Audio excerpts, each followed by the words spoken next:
Spotted at the Capitol, Hunter Biden. I'm Kevin Cirilli. It's time for the Daily Debrief. Let's get right to it. The younger Biden spoke publicly today, but he skipped talking privately to Republican investigators who wanted to take his deposition. The president's son made his first public statements outside of the Capitol since being criminally charged with federal gun charges and tax evasion. Republicans subpoenaed Hunter to testify behind closed doors. Instead, he had a few choice words for his haters.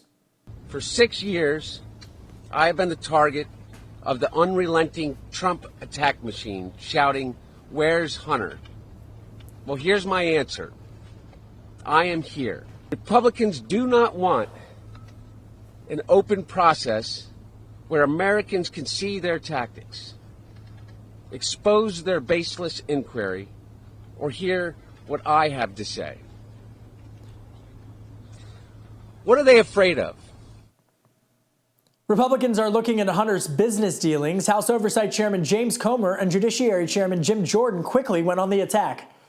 We think he should come in. And if he doesn't, we're gonna move forward with contempt proceedings. There's a process we have to follow, but we plan to do that. You know, the president's son does not get to set the rules. These two committees are going to hold firm. We have taken steps to go by the book in this investigation. Now we're in the phase where we do the depositions. And, you know, what he did today is unacceptable. So Hunter's lawyers are saying that he will in fact testify, but if and only if he can do so publicly. President Biden says Israeli Prime Minister Benjamin Netanyahu is losing international support. Biden's criticism of the Israeli Prime Minister came during a private fundraiser Tuesday, which stood in direct contrast with his public remarks. And while Mr. Biden maintains U.S. support of Israel, he described the Israeli government as the most conservative government in Israeli history. Biden also said that in a private talk with Netanyahu, the Israeli Prime Minister noted that the U.S. deployed 2 atomic bombs during World War II. So far, international officials say 18,000 Palestinians have been killed since the October 7th Hamas terror attack against Israel, and that attack killed 1,700 people. Today is the day that House Republicans are expected to authorize their impeachment inquiry against President Biden. It comes as Speaker Mike Johnson and his leadership team have faced growing concerns of the progress of their months-long investigation into President Biden and his family's business dealings. House Judiciary Committee Chairman Jim Jordan told reporters today the next steps of the investigation. I think the evidence is compelling, but we still need to talk to Mr. Schwerin, Mr. Walker, Mr. Bob Zelensky, Kevin Morris, Jim Biden, Hunter Biden. We need to talk to the 2 individuals who are part of Blue Star Strategies, Sally Painter and Ms. Tramontano. So those are people we need to talk to. We think with the vote this afternoon, we get those individuals in a more timely fashion, and we get the documents we want. And we are awaiting that vote to happen sometime within the next 24 hours or so. All right.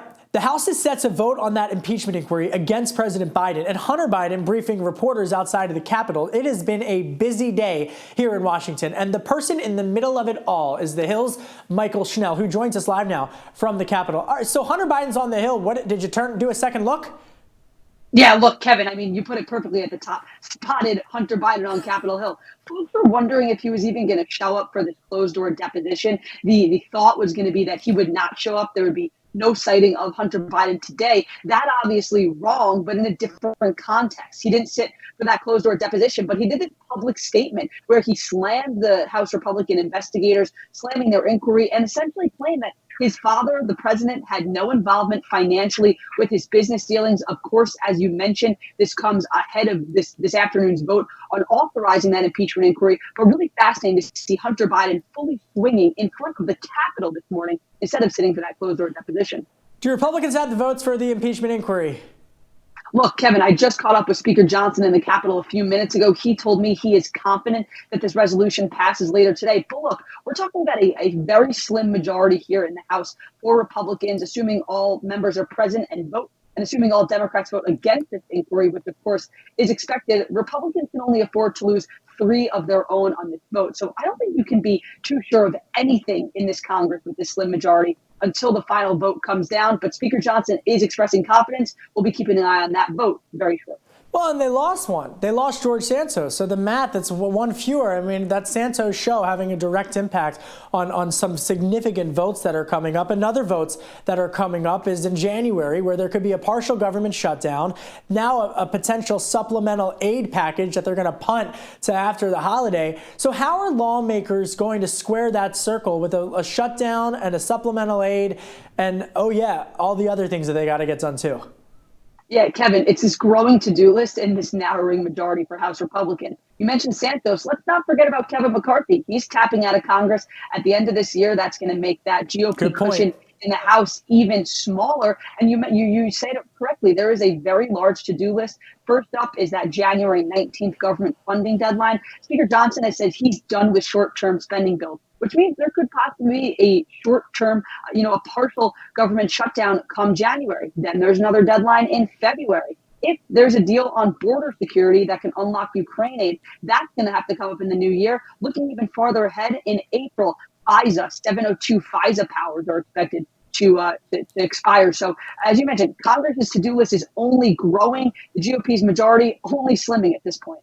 All right, so Democrats, how are they reacting to Biden's remarks at that fundraiser, that private fundraiser about Israel? Look, Democrats, the topic of Israel has been tough for Democrats. It's been a very dividing one. That's not new. We've especially seen that highlighted since the October 7th attack by Hamas in Israel. But it's really been accentuated in the past months as we've seen House Republicans bring a number of pro-Israel resolutions to the floor. We've seen a handful of Democrats actually vote against those pieces of legislation, particularly progressives. We've seen folks, pro-Palestinian folks up here on Capitol Hill vote against some of those pro-Israel resolutions. The topic of Israel has been polarizing always, but we're especially seeing it right now divide the Democratic caucus. Yes or no, before I let you go, Hunter Biden, does he cave to Republicans' demands regarding testifying? After today's showing, Kevin, I said really yes or no. No. All right, we're going to have to leave it there. My friend Michael Schnell, thank you so much for that update. President Zelensky left Washington empty-handed. Neither President Biden nor Zelensky were able to convince Republicans to provide more funds in Ukraine's war with Russia. GOP hardliners are refusing to budge on immigration reform, and it looks like a deal to unlock funding is not going to happen by the end of the year. And President Biden says Congress has to make a deal.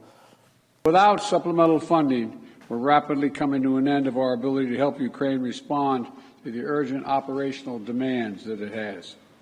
Putin is banking on the United States failing to deliver for Ukraine.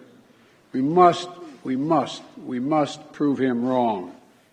And let's crunch the numbers on this. There's been a total of $75.4 billion that's been sent so far to Ukraine. And here's a specific breakdown. $2.7 billion of that is humanitarian aid. $26.4 billion went to financial aid, and a combined $46.3 billion in total military aid. That includes security assistance, weapons, equipment, grants, loans, and all of that for even more additional weaponry and artillery as well. Rudy Giuliani was in court today for the defamation case levied against him after making baseless claims that a pair of Georgia election workers, Shay Moss and Ruby Freeman, committed election fraud in 2020, implicating then-President Trump's vote count. Taking the witness stand today, Moss recounted her life flipped upside down following Giuliani's accusations, which, according to court docs, resulted in hundreds of violent and racist threats. U.S. District Judge Burl Howe already found the former Trump lawyer guilty, but today's hearing will determine how much Freeman and Moss are going to get. Big money is on the table for Giuliani as Freeman and Moss are pursuing upwards of $43.5 million worth in damages. For some more insight on this, I'm joined now by Zach Schoenfeld, who covers legal matters for us here at The Hill. All right, the mother-daughter duo, they've claimed that Giuliani has orchestrated a sustained smear campaign. Will the jury agree? Well, at this point, as you said, the liability is already established. The judge has already ruled that Rudy Giuliani defamed Shay Moss and Ruby Freeman. So now the only question is, how much does Giuliani have to pay them? As you said, the duo are seeking $43.5 million in damages. In the words of Rudy Giuliani's own lawyer this week at the trial, he said if the jury decides that they want to make that the amount, that would mark the end of Mr. Giuliani. He said, quote, it would be the civil equivalent of the death penalty for the former New York City mayor. So certainly a big price tag here on the table. All right, I mean, Giuliani says he's bankrupt. He doesn't even have the money. So even if he has to pay it and he says he doesn't have the cash, where's he going to get it from? Well, we've been asking him those questions outside the courthouse each night. Giuliani hasn't taken the stand yet, but he has been happy to answer some of our questions as he wraps up and leaves the courthouse each evening.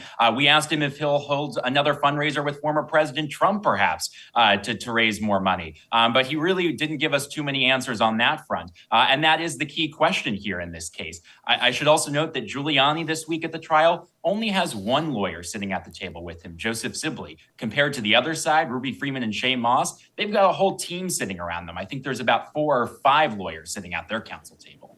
That is the key question, of whether or not he can use Trump to fundraise for his legal bills. That is precisely the key question. And he says that all of this is just a political hit job. Hunter Biden says it's a political hit job. I'm no Judge Judy, but is this a political, I mean, everybody's saying it's a political hit job.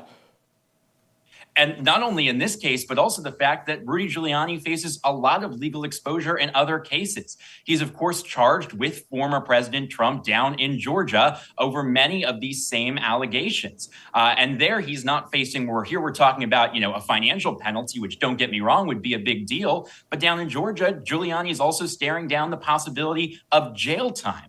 So even if he wants to attack one particular case as being a hit job, he's got this criminal case down in Georgia, this defamation case that's going on right now, and a number of other civil cases that are going through the courts right now. So certainly he faces a lot of legal exposure on a lot of different fronts. A fascinating an arc for the former New York City mayor. Quick yes or no before I let you go. Do you think they're going to get the full $43.5 million? I wouldn't be shocked if it's yes something a little bit below that, but I don't know exactly what that number is going to be. All right, we call that a dodge, Zach, but come on back and don't dodge me next time. All right, thanks for coming on. Good to be with you. Teslas are being pulled off the roads. Nearly all the cars that Tesla sold in the U.S., which is more than 2 million cars, they're being recalled to fix an issue when using autopilot.